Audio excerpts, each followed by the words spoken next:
It's been said that the Buddha was born under a tree and that he was enlightened under a tree, that he often taught under trees, and that he died under trees.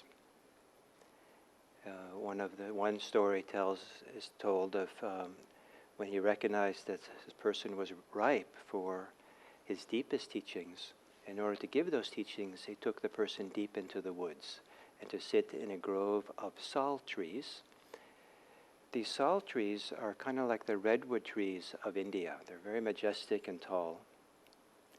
And so we have here, just a few miles from us, majestic redwood trees. And yesterday morning, I went for a walk in them. And it's quite spectacular to do what's called in Japan forest bathing. To go in an environment where the atmosphere is such that it's so refreshing and healing and settling and quiet that it feels like you're really getting a bath of the atmosphere of goodness, of peace or something. And it was lovely to go walking in these little groves and stand in the groves and feel it was early in the morning. It was very quiet, very peaceful, wonderful cool now that the days are warm.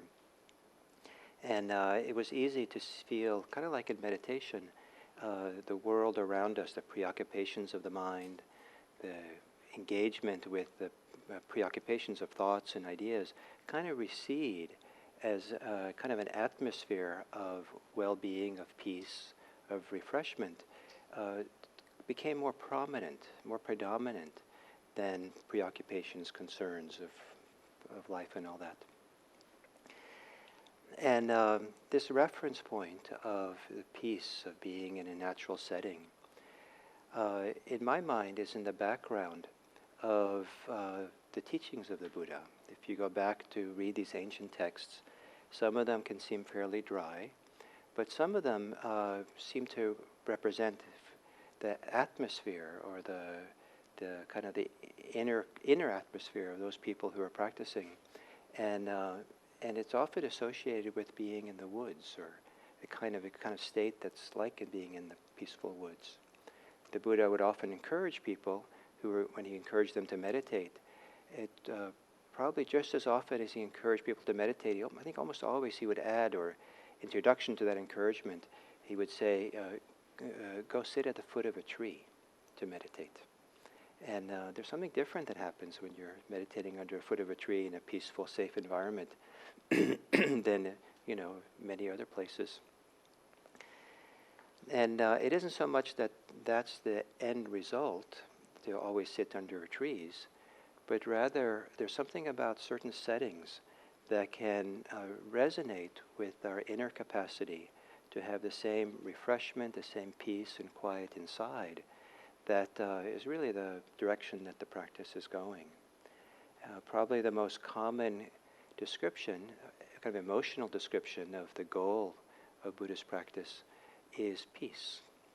And so, the emotion of peace more than, a worldly state of peace, the inner state of peace. So what I wanted to do was today is to read some poems, verses from the Dhammapada. The Dhammapada is a collection of verses from the ancient tradition, and being poetry, sometimes it captures a little bit the flavor or the taste or the atmosphere of the people who are practicing back then, or the context for it all. And I delight in this collection of verses, so much so that I translated it. And after I was in the woods yesterday, I came home and picked it up. And I hadn't actually looked at my translation for many years. And I kind of just sat down and just delighted in reading through it. Kind of somehow about being in the woods and reading it kind of went together. So here are some verses.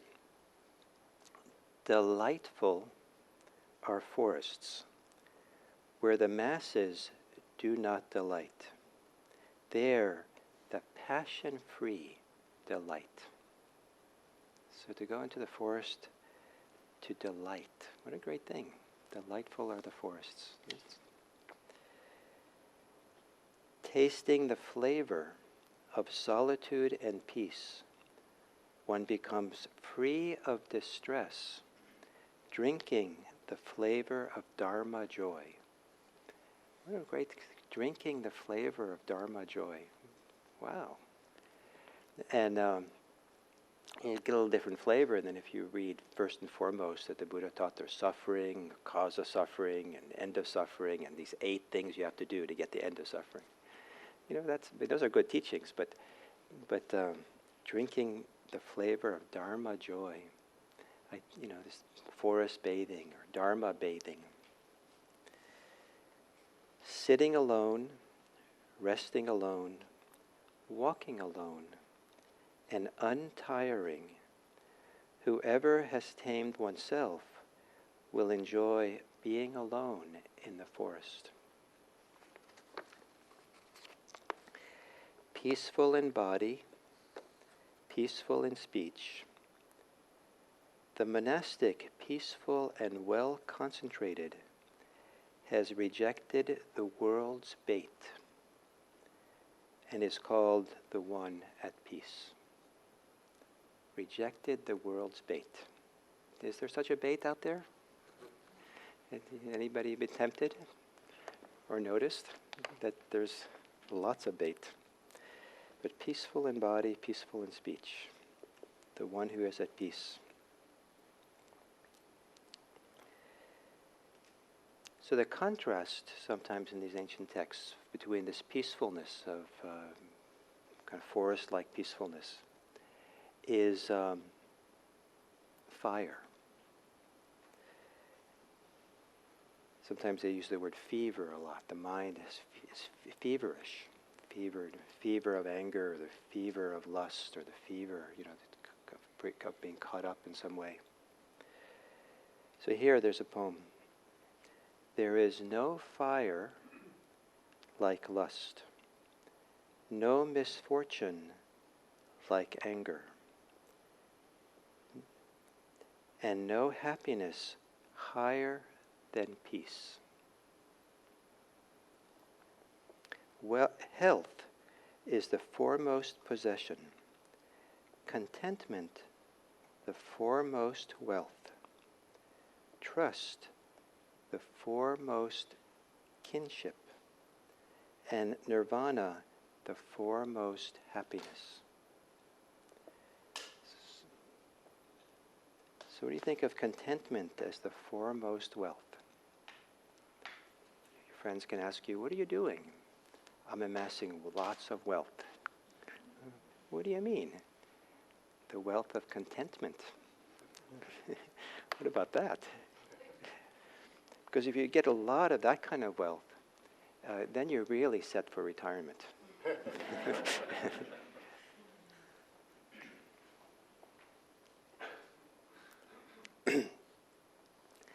So this next 2 verses are the opening verses of the Dhammapada. And as such, they kind of set the stage for all these verses. There's something like 420 verses in this book.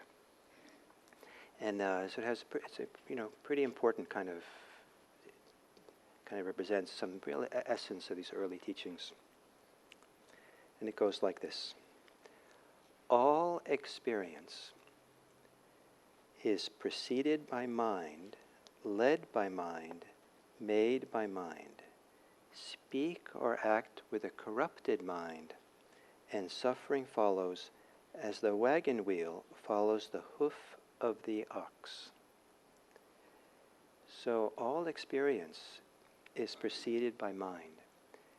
To understand this, we have to see that experience is always mediated. The world and what the events in the world are not necessarily mediated by the mind, but how we experience the world, how we experience ourselves, is always mediated by our minds, the acts of perception, our judgments, our bias, our assumptions that we bring to the situation. And so the mind is, because it's so important, the role of the mind in how we experience things, the Buddha puts tremendous emphasis, be careful with your mind. And then he gives the example. If you speak or act with a corrupted mind, then suffering follows as the wagon wheel follows the hoof of the ox. Now this is an image, poetic image, of a wagon being pulled by an ox. You can imagine in ancient India as one of the means of transporting goods around. Imagine an old ox and a very heavily laden wagon. It's a lot of work to pull the wagon. And so the idea of this heavy work, the burden of suffering, if you speak and act in corrupted ways, then suffering will come, and it'll come along like a big burden that you have to, the weight of it you carry along. So with that image, listen to the second verse. All experience is preceded by mind, led by mind, made by mind. Speak or act with a peaceful mind, and happiness follows like a never-departing shadow. How much weight is a shadow? Is that a burden to kind of take your shadow along wherever you go? It has no weight. It's easy. So this contrast between the burden, the weight of suffering, and the lightness, more than lightness more than lightness of a shadow, of happiness.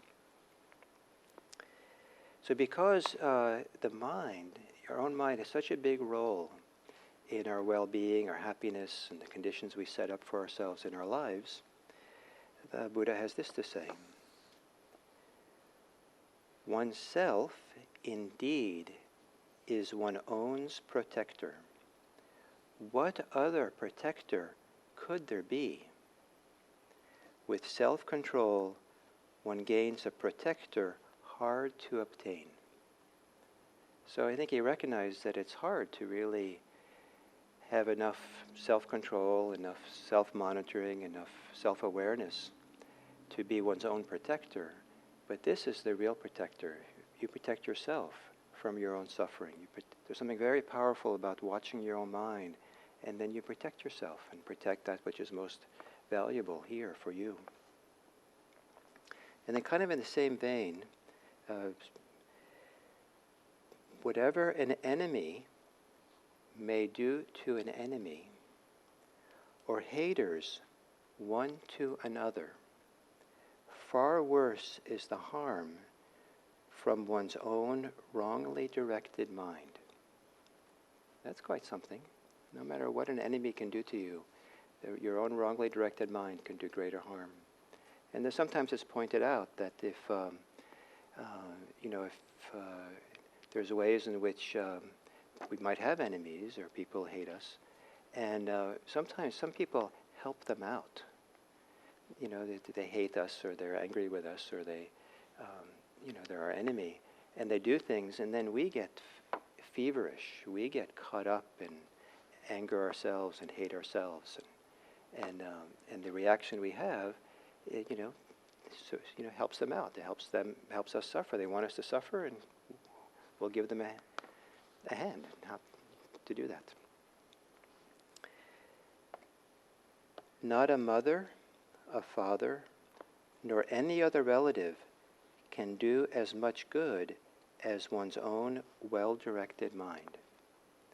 So no one can do as much good for yourself as you can do for yourself if you're self-aware and present and direct your mind rightly. And then the value of self is epitomized in these two verses, these two lines. If one knew oneself to be precious, one would guard oneself with care. So if knew oneself to be precious. So I'm hoping a little bit you get some sense of the flavor or the atmosphere of this ancient tradition, this idea of peace. Maybe if you have a reference point of the peacefulness in nature, and the freedom maybe of being there, and dropping a lot of the social conventions and a lot of the social preoccupations we have, and being able to breathe easily and lightly, and being refreshed. And then having a sense that in that state, in that peacefulness, that we have some responsibility for the state of our mind, the quality of our inner life. In fact, we have more role to play in the quality of our inner life than other people do. And so we can become our own protector of that. We can cultivate this wealth of contentment within.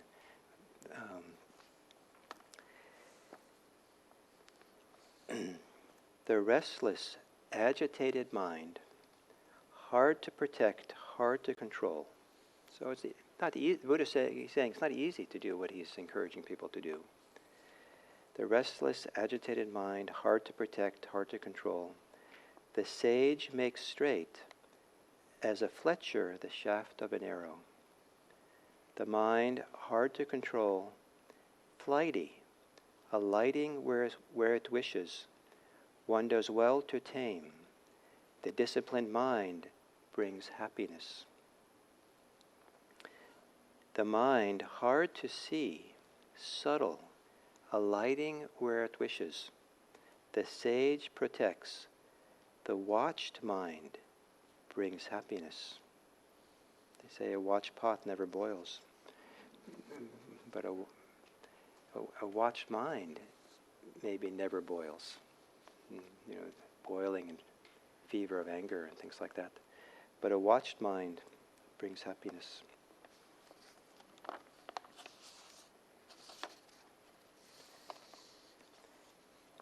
As a solid mass of rock is not moved by the wind, so a sage is not moved by praise or blame. So here the image of a sage is someone who's really solid, so solid and so sort of kind of strength, that in that strength, praise and blame is not going to, catch us and push us around. As a deep lake is clear and undisturbed, so a sage becomes clear upon hearing the Dharma. I love the expression, as a deep lake is clear and undisturbed. I've been, seen lots of, mountain lakes, and clear and peaceful, and sat on the edge of them. And I was once in High Sierra Lake with my young son when he was maybe 5, and we were sitting. It was so peaceful, and I asked him to close his eyes and open his eyes and look at the lake, close his eyes and kind of see the lake. It's in his mind's eye. And so I guess he did the best he could. I asked him to do it again, and he just looked at me and said, "Leave me alone."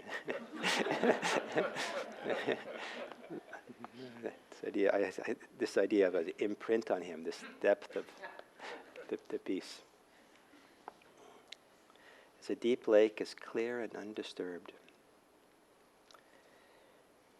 So here's a kind of a very evocative, I think a powerful verse that points to the Buddha as kind of now, not just a sense of peacefulness, but the sense of real motivation, real importance, real dedication, or real kind of sense of like, this is important to do. Vigilance is the path to the deathless. Negligence, the path to death. The vigilant do not die. The negligent are as if already dead. What's that? So anyway, to be negligent, to be unmindful, to be lost in thought. Many traditions, not just the Buddha, says it's kind of like already being dead. Some people talk about it being asleep. Many people walk around sleepwalking, in the way we're caught up in our thoughts and preoccupations, not really here in the world. And this powerful language of negligence is the path to death. But vigilance here is another word for mindfulness or being clearly aware, sharply aware, is the path to the deathless.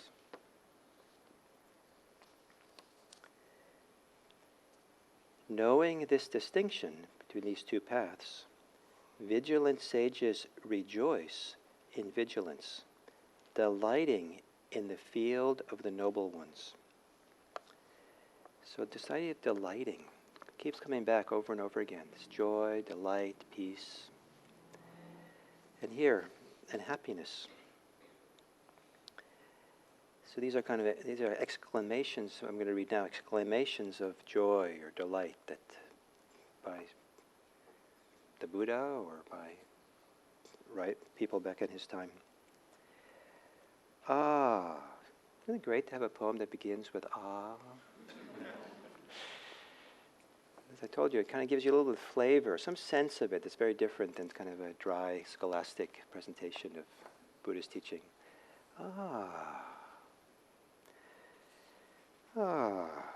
So happily we live without hate among those with hate. Among people who hate, we live without hate.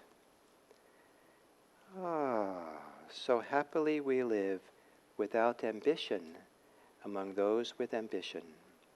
Among people who are ambitious, we live without ambition. So happily we live, we who have no attachments. We shall feast on joy, as do the radiant gods. Feasting on joy. So,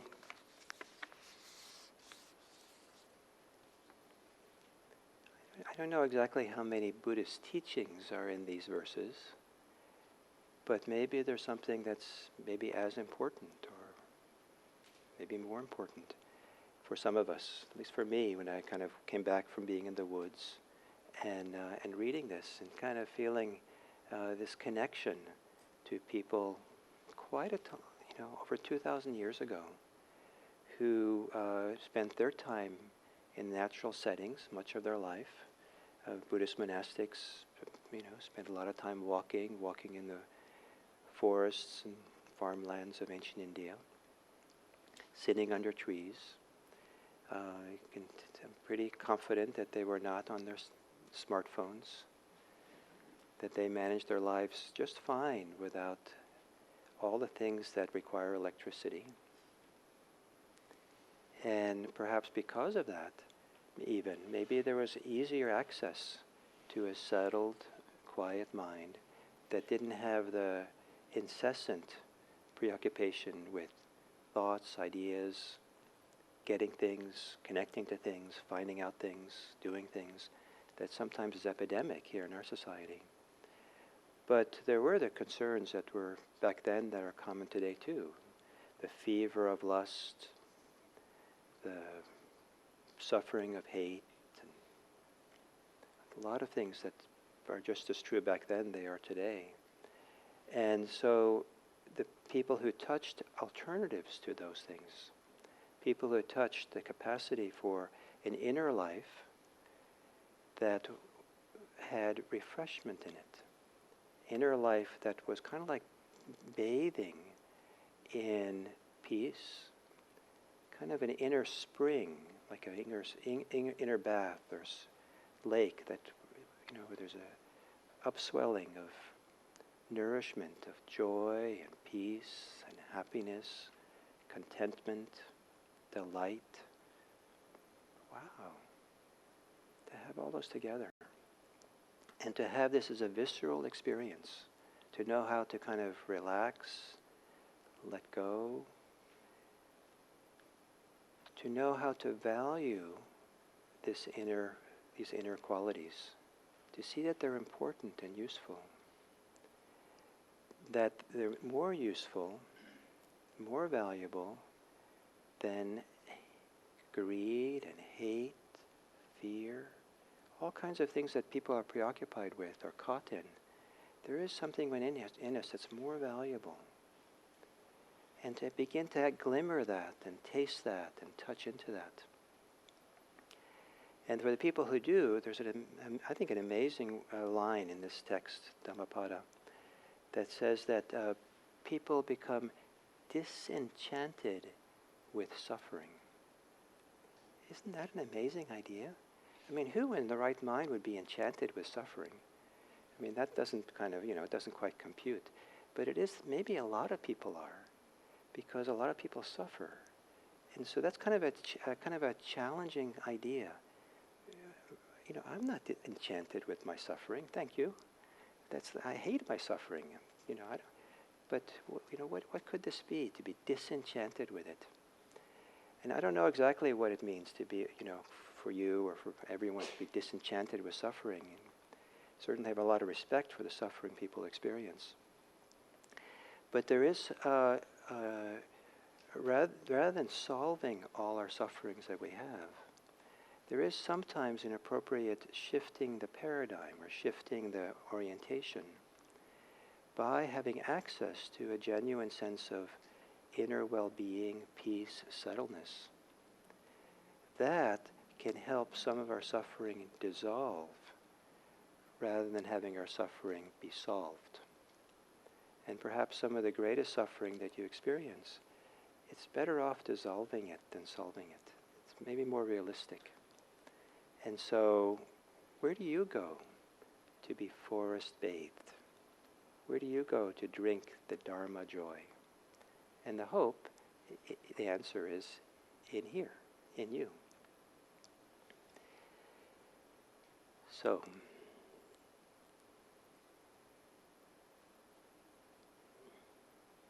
and if this talk has been nice, you can thank the Redwoods here in California. So, do you have any comments or any questions you'd like to ask, or?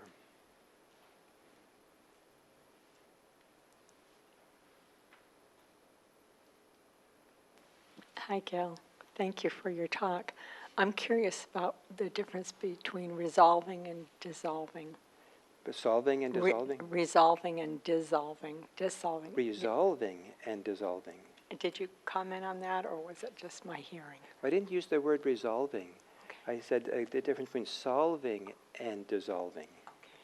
So solving problems means to, figure out the details of the causes and conditions that come together, and then rearranging the furniture, or taking away something that needs to be taken away to make it go away, and sometimes that solving, often I think of it as something that involves a lot of thinking and sometimes engineering and planning, and it can be, some people get really busy solving their problems. And of course we have to sometimes, and that's an important part of our life. But if we overemphasize that, then we don't allow for something different to happen. And that is the dissolving. The dissolving that happens when we're no longer feeding or wrapping ourselves up in our difficult challenges we have. Sometimes the very attempt to solve is the very thing that keeps some things intact. It's kind of like if you have a scab and you keep picking it, it doesn't heal. So sometimes our psychological suffering, there's ways in which you sometimes keep picking at it. And sometimes one of the powerful things, especially in something like meditation, is to stop picking at it, but let it be. And then allow some inner healing to happen. Allow the inner wisdom to unfold or dissolve or meet it in some way. Is that? There's the mic is here. I can go back up with it.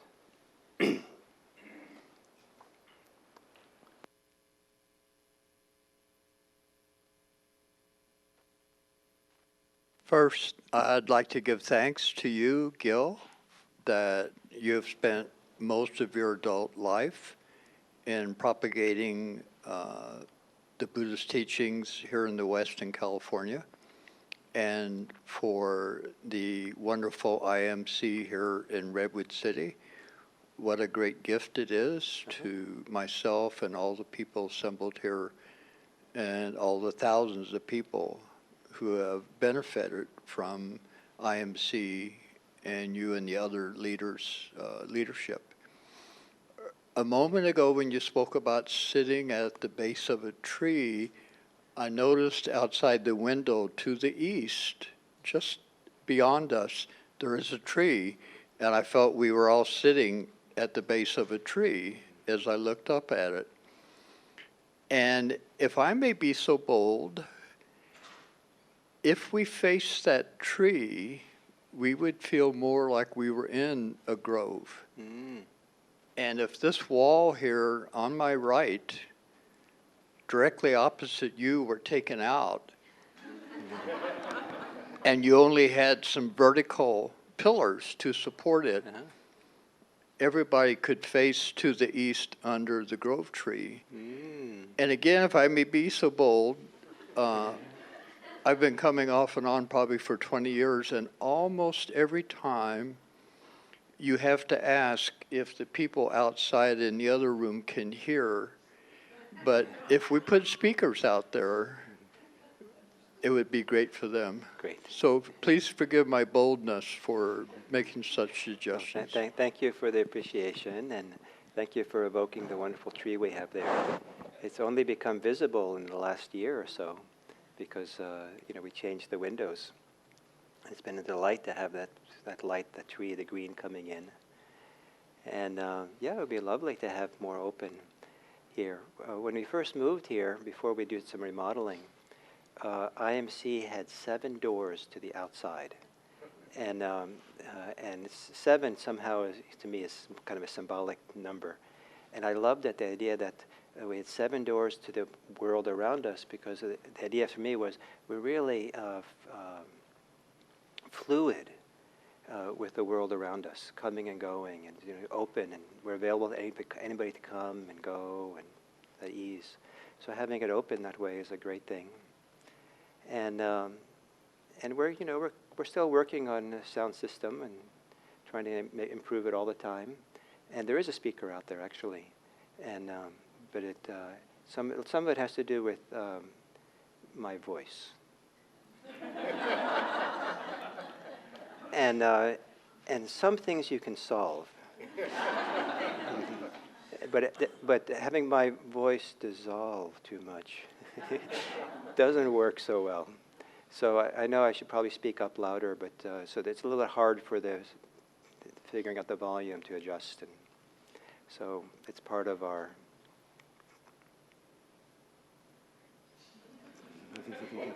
practice. We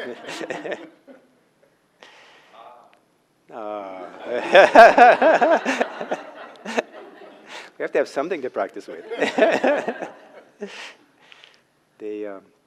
When I was first introduced to this practice of vipassana, it was in Thailand.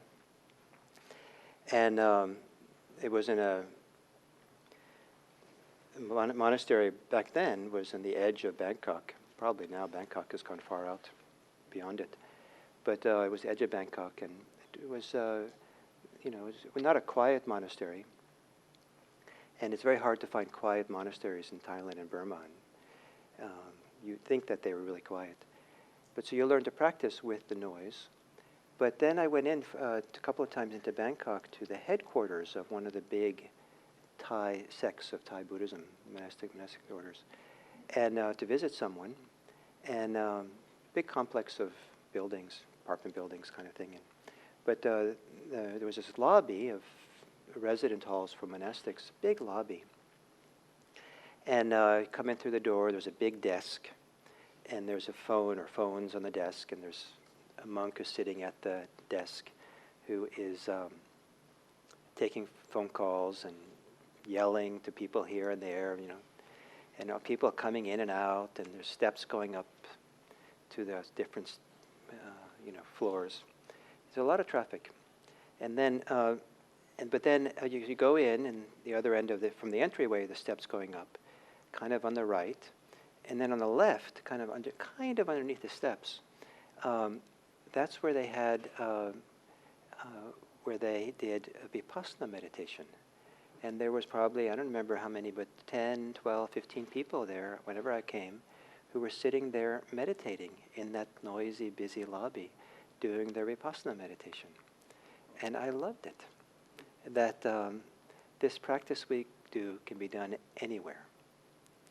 So here we are, this is our spot under the tree, and we have our own issues with sound and lack of sound, and we'll keep working on it. But what's I think really great about this practice is that the practice is not dependent on the conditions around us.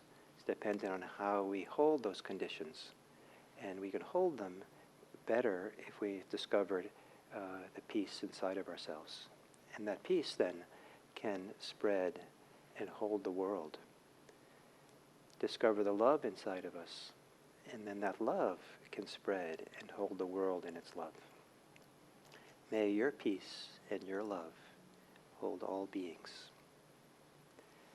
So thank you.